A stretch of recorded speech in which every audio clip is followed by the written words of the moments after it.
Monsieur Paul Darville, bonjour. Bonjour. Vous êtes le directeur Europe de la Grande Maison Bonhams. Absolument, pour le moment, encore directeur européen.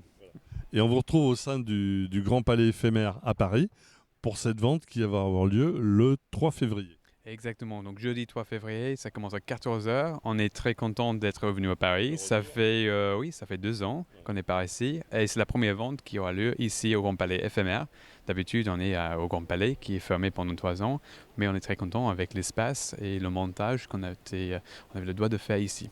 L'endroit est beau, hein. Magnifique, magnifique. Et un peu plus chaud, je dirais, que Grand Palais, Grand Palais, Grand Palais. Donc non, on est très content avec l'endroit. En fait, avec le Tour Eiffel derrière, Avec la verrière. il n'y a pas meilleur. Donc, voilà. Alors là, pour ce plateau, il y a 114 véhicules automobiles.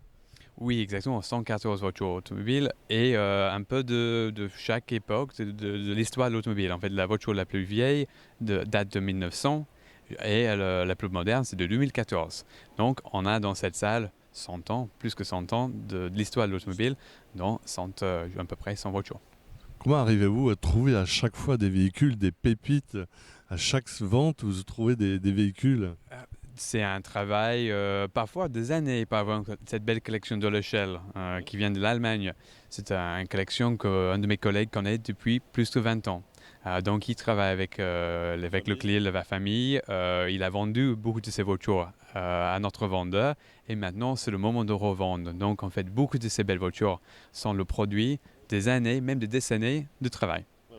Il faut s'y prendre en amont pour voir si un jour le propriétaire ou la famille serait désireux de céder le véhicule. Exactement, on suit des voitures, on travaille avec nos collectionneurs, nos amis dans le marché et on donne des conseils aussi. Parfois, un collectionneur dit à nous, j'ai cette voiture depuis 20 ans, c'est un peu difficile parfois de conduire cette voiture ou j'ai envie de quelque chose d'autre.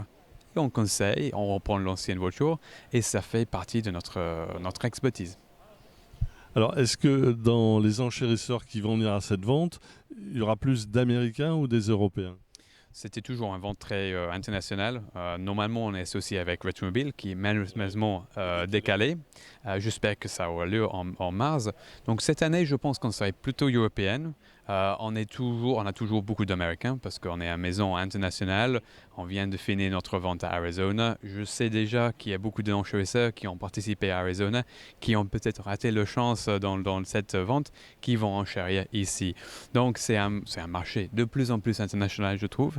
Mais j'espère aussi que les Français vont venir parce qu'on n'a pas Retromobile, qui est dommage, mais il y a encore Bonhams ici au Grand Palais. Donc on espère d'avoir aussi des clients locaux. On espère effectivement que certaines voitures vont rester en France, on espère. Absolument, il y a certaines voitures dans cette salle qui sont en France depuis la livraison. La DB4 derrière moi, livrée neuf ici à Paris par Garage Mirabeau. Ce serait sympa si ça reste encore en France, trouve une propriétaire ici et continue sa vie en France. Alors, votre coup de cœur, c'est cette fameuse Aston Martin DB4. Voilà. Je suis quand même anglais, hein, donc Oui. c'est normal que je suis toujours un peu attiré de la DB4. Ça représente, c'est une voiture phare mythique, exactement, ça c'est le mot. C'est une voiture mythique, elle est en très bel état, parfait pour rouler avec, par encore, parce que je préfère d'avoir une voiture qui est utilisable. Et en état mécanique, elle roule parfaitement, on a démarré hier sans problème, et la ligne, elle est quand même très belle. Elle a une livrée grise, comme à l'époque, elles étaient toutes livrées dans cette couleur. Pas toutes, mais beaucoup. C'est devenu maintenant le couleur probablement le plus commun. Mais cette voiture-là, elle était livrée dans cette combinaison, la fameuse combinaison James Bond de la DB4, DB4, DB5.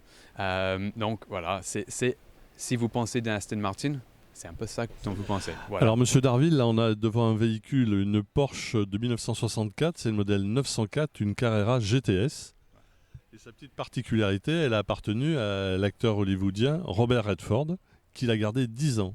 Exactement, c'est ça. Donc la voiture était livrée neuve. Elle a eu un palmarès de compétition qui était assez impressionnant aux États-Unis. Et en 1966, Robert Redford, il a acheté lui-même. Il a gardé en Californie pendant à peu près 10 ans exactement.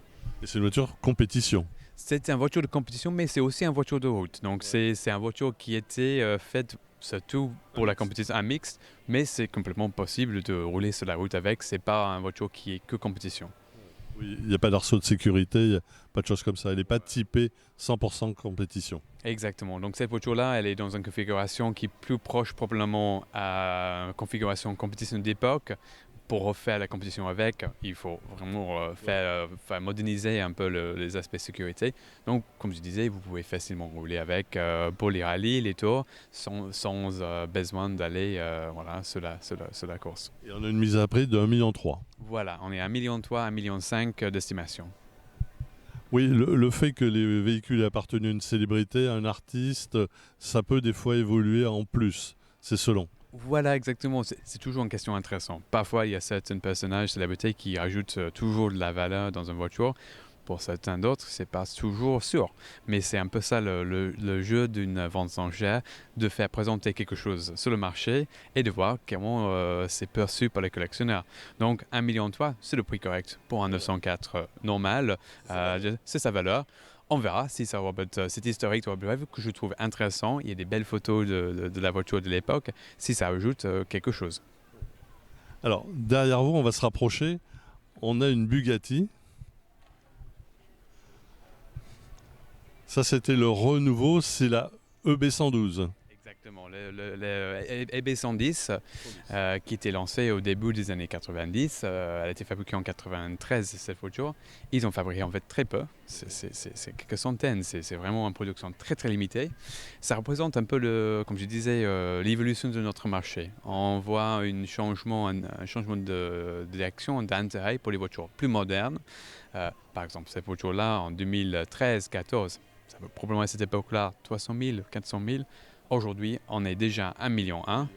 Et chaque fois que cette voiture passe aux enchères, on voit une évolution dans les prix. Ça reflète, je pense, aussi un changement dans les envies du collectionneur et un changement de goût dans notre marché.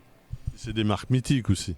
C'est une marque mythique. Ça a toujours un impact, en fait, parce que si on a une marque qui est encore populaire, qui produit des belles voitures, encore, comme le Chiron, comme l'Aveyron, qui a une histoire longue, mais aussi présente, je pense que ça fait une énorme différence. Pour les marques qui sont disparues, ça pourrait être parfois difficile. De trouver un jeune collectionneur qui est passionné d'Hispano, pas toujours facile parce que c'est une marque qui n'est pas connue.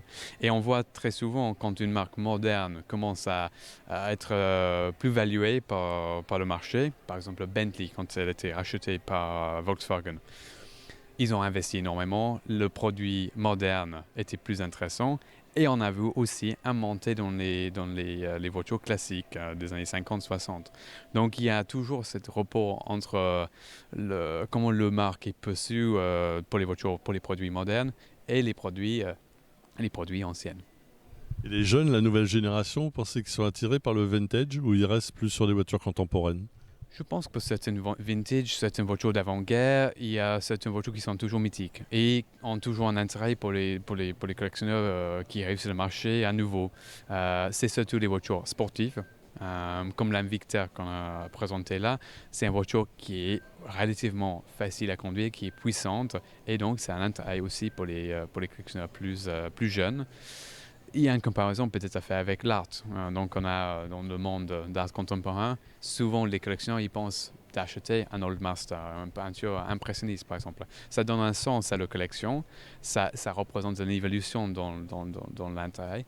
Donc je pense qu'il y a toujours une place pour les voitures d'avant-guerre. On est passionné des voitures avant-guerre, mais c'est probablement un marché plus compliqué qu'avant.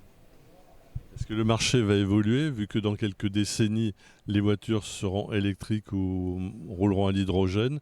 Est-ce que les gens trouveront que les voitures anciennes, ils veulent les acquérir pour les garder à vie? Je pense que ça a un effet, sans doute. On ne pourrait pas ignorer le fait que ça arrive pour nous. Je pense que pour le moment, cette situation là où nos vendeurs sont maintenant souvent passés en électrique pour les voitures de tous les jours, fait qu'ils sont peut-être plus en plus passionnés de voitures de cette époque-là, qui sont encore à l'ancienne. Et je pense que le marché va continuer, sans doute peut-être devenir même plus fort, parce que ça devient vraiment un hobby plutôt qu'un moyen de transport. Comparé par exemple cheval. Si vous voyez une photo de Paris en 1900, que des chevaux dans la rue, dans 10 ans, sans doute, ce serait que des voitures électriques. Mais il y a encore des gens qui a voilà. Donc ça va, je pense que ça va évoluer. Mais j'ai pas une inquiétude du fan de la voiture à essence. Il y a un côté nostalgie aussi. Toujours un côté nostalgie. Il y a aussi ce côté humain. Le plus qu'on dise il faut arrêter de faire quelque chose, plus les humains sont tentés de faire. Donc je sais que la majeure part probablement de mes clients sont maintenant passés en électrique tous les jours. Et ils aiment les voitures électriques. Moi aussi, pour rouler avec, tous les jours, j'ai pas de problème. Pour la vie, mais pour s'amuser, pour avoir toujours ces sensations, je tourne plutôt vers les voitures anciennes. Le bruit, l'odeur, voilà. Et c'est une voiture. Voilà, exactement. C'est ça. Et je pense que c'est quelque chose de passion dans les voitures anciennes. C'est ça donne des sensations. Oui, exactement. La bruit, l'odeur, même la sensation au volant. C'est quelque chose qui n'existe pas dans les voitures modernes, non seulement électriques, je dirais. Voilà, exactement. Voilà. Donc, je pense qu'on a un bel avenir avec ces voitures. Ça va changer. On va changer aussi. On doit accepter la réalité. Mais c'est pas fini. Monsieur Derville, merci à vous et bonne vente, bonnes enchères. Merci à vous. Merci. Merci.